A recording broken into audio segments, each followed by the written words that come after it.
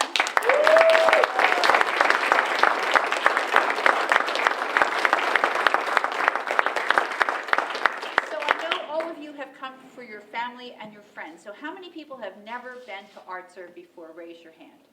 So let's see. Oh my goodness. 1, 2, 3, 4, 5, 6, 7, 8, 9, 10, 11, 12, 13, 14, 15, 16, 17, 18, 19 people. Wow. So if you've never been here before, this is a very unique place. As you can see, we have a stage and we have classes and we have performances, not just mine. We have many different types of performances here. Jazz and theater and a whole bunch of things going on here. Plus we have an art gallery in the back. And they have classes here that you can take art classes, not just acting classes, and there's dance classes here. There's many different types. Check it out on their, they have it, I think it's .org. Am I wrong? It's .org. It's .org. It's artserve.org. So we thank you. So how many people, did I give you a count? How many people? 19. 19 people have not been here before. So like I say, most of you probably are from Broward County. But in the meantime, you have our brochures about other classes that I teach personally and that other people teach here. And our classes and your friends and family here tonight, we really, really appreciate you coming to support the people that are coming up. These people are coming up. A lot of them have never been on the stage before. A lot of them are stepping on the stage for the first time because they want to pursue a career in acting. Others, they just want to do it for fun. So anyway, besides that, I thank you once again, and I am Sara Rogers, and thank you, and namaste, and enjoy yourself.